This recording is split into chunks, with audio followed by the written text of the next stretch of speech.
Good morning, students. Let us continue with our chapter The Barbers Trade Union. No, you wait, he said, as I was insisting him to tell me the plan he was having in his mind. He said, You just wait. I can only give you a hint at the moment. I cannot tell you about my plan in detail.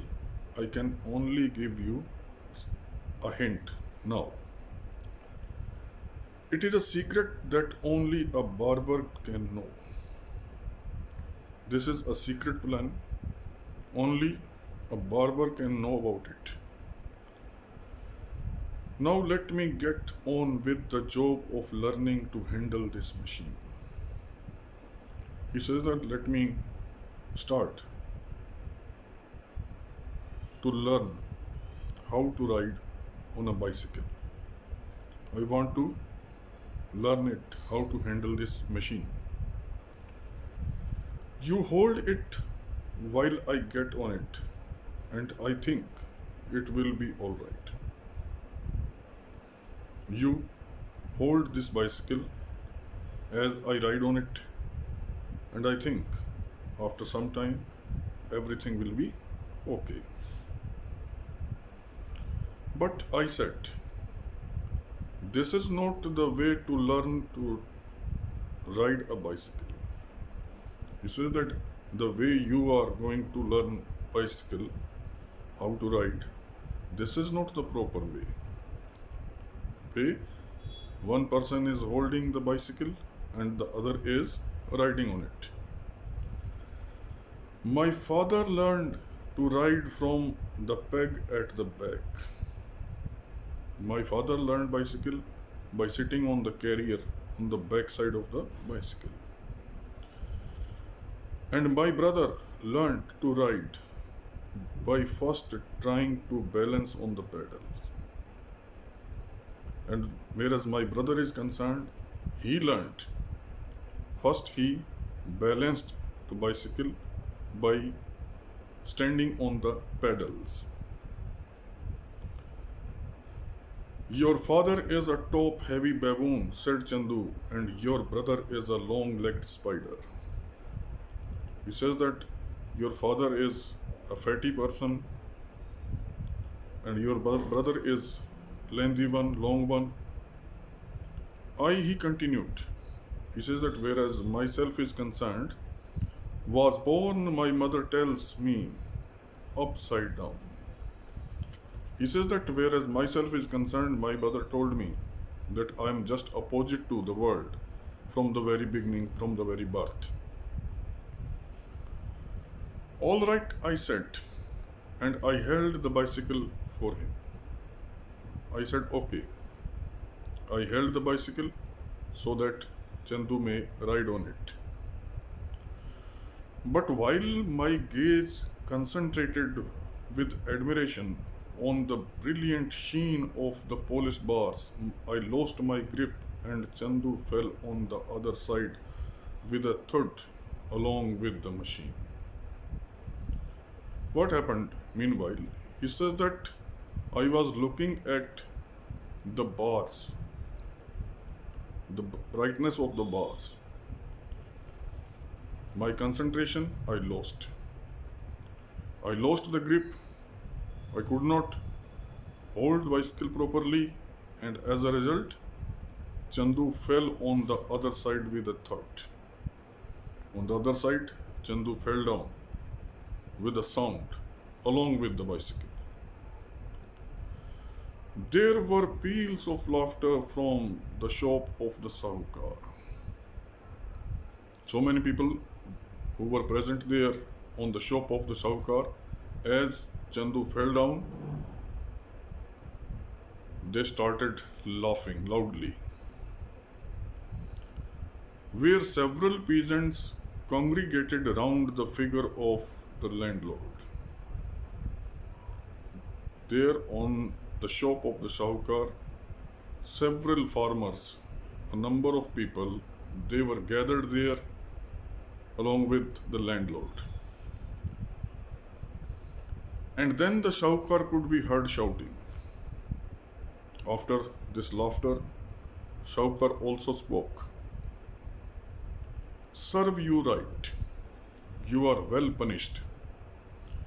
You rascally son of the Iron Age. You are a bad boy of the tough time. Break your bones and die, you upstart. Okay, break your bones, die, you are a naughty person. You won't come to your senses otherwise. Otherwise, you will not learn any lesson as the people are preaching you. Chandu hung his head with shame and muttered an oath at me. Now, Chandu felt ashamed and spoke to the author. You fool, you are no good. Though I had thought that he would grip me by the neck and give me a good thrashing for being the cause of his discomfiture. He was abusing me.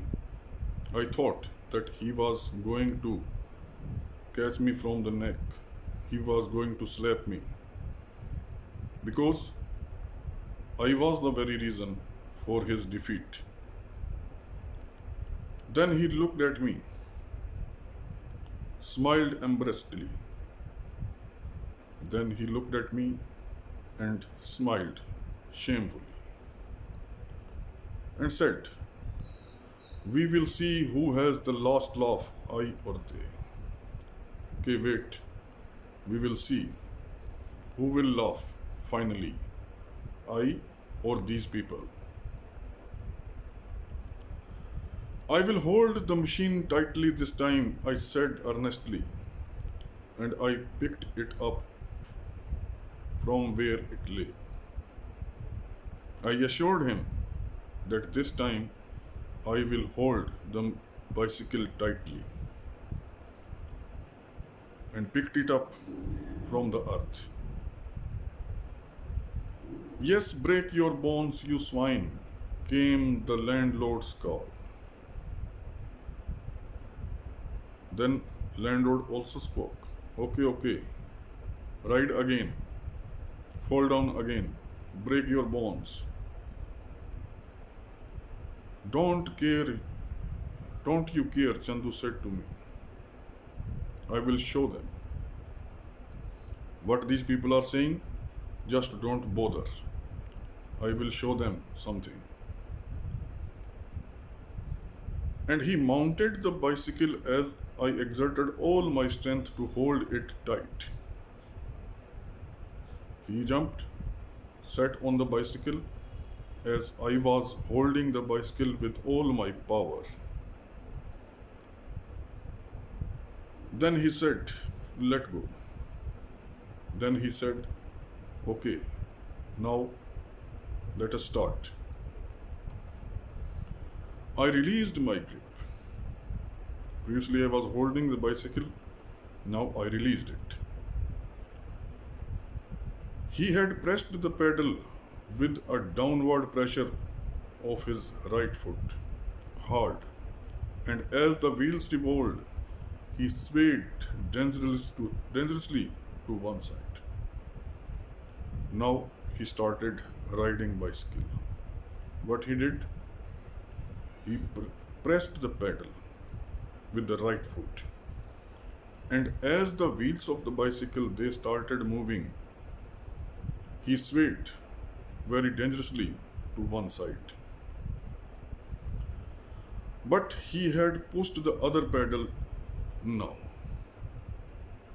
At the same time, he pressed the other pedal with his left foot.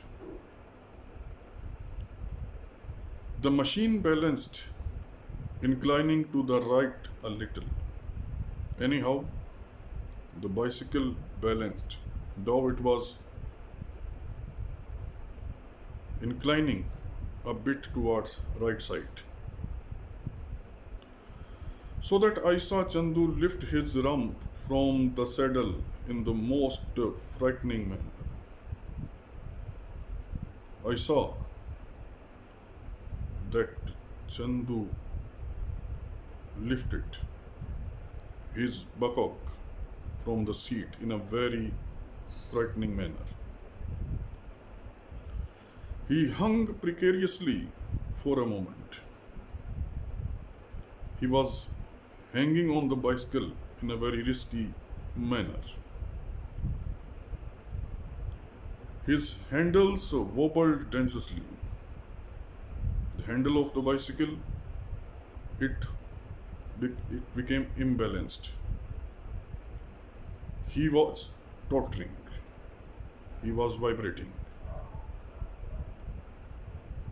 At this juncture, a mixed noise of laughter and sarcasm arose from the congregation at the shop. At this moment, at this time, a mixed noise was there. There was noise of the laughter as well as that of the sarcasm from the people who were gathered there in the shop.